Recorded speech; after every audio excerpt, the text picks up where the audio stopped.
बच्चों जय हिंद जय भारत। आज हम पढ़ेंगे वर्ण विचार, यानी कि वर्ण के बारे में जानेंगे। अगर प्रश्न आए कि जैसे वर्ण किसे कहते हैं, तो देखिए वर्ण की परिभाषा, वर्ण वह मूल ध्वनि है जिसके टुकड़े नहीं किए जा सकते।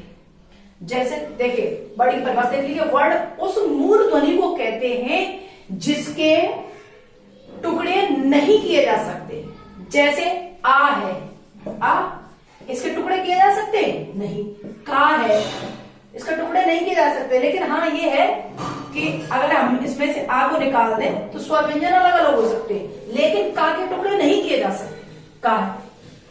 और देखिए कि वर्ण अगर पूछा जाए वर्ण कितने प्रकार के हैं, तो इसमें अक्सर ये प्रश्न पूछ लिया जाता है, टेट सुपर टेट इनमें आता है कि वर्ण कितने प्रकार के होते हैं। तो आप सीधी बात याद रखेंगे, वर्ण दो प्रकार के होते हैं, स्वर और व्यंजन।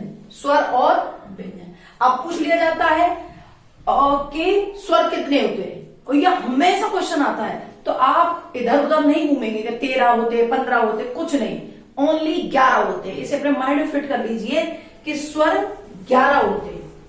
कितने होते हैं? 11 होते हैं। और पूछा जाए व्यंजन कितने होते हैं, तो व्यंजन 33 होते हैं। कितने? 33 होते हैं। तो अगर आपसे प्रश्न पूछा जाए हिंदी वर्णमाला में वर्ण कितने होते हैं, तो कितने होते हैं? 33 प्लस 11 कितने होंगे? 44। कितने? 44। और जो बच्चों की बाल पोथी आती है उसकी मैं एक वीडियो बनाऊंगी कि उसमें 49 कैसे होते हैं, और देवनागरी लिपि में 52 कैसे होते हैं वो भी मैं बताऊंगी। लेकिन धीरे धीरे हम चलेंगे।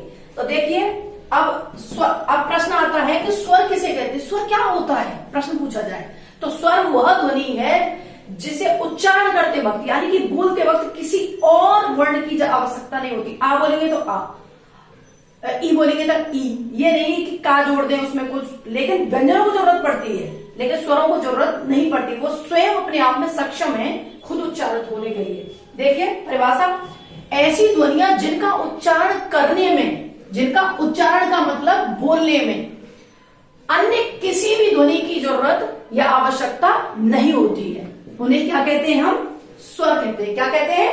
स्वर कहते हैं।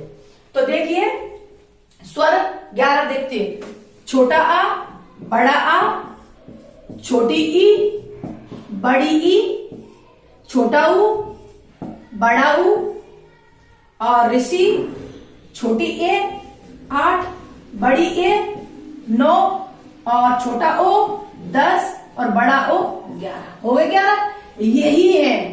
और जो आप ये सोचते हैं ना कि अंग और गह ये स्वर नहीं है, ये अयोगवाह वर्ण है। अयोगवाह का मतलब ये है, इस पर भी वीडियो बनाते हो। अयोगवाह का मतलब जिन्हें हमें ढोना पड़ता है, कभी कभी कोई शब्द इनके बिना नहीं बन सकता है, उसका अर्थ ही नहीं निकलेगा। जैसे आप देखिए मैंने लिख दिया पंकज, पंकज। अगर मैं इसको बिंदी को हटा दूंगी तो इसका अर्थ ही नहीं रहेगा। पकज कोई अर्थ है नहीं, लेकिन जब इसमें बिंदी रख दूंगी मैं, तो यानी कि पंकज, तो पंकज का अर्थ क्या होता है? अगर इसकी संधि करें तो हम पंक प्लस जा। पंक का मतलब होता है कीचड़, और जा का मतलब होता है जन्म लेने वाला। तो यानी कि जो कीचड़ में जन्म ले वो क्या होता है? पंकज। तो समझ गए, ये अयोगवाह वर्ण है। क्या है? अयोगवाह। अयोगवाह के रूप में आएंगे ये अयोगवाह है, ये स्वर नहीं। ओके, ये सब याद कर लीजिएगा, आगे हम धीरे धीरे चलते रहेंगे।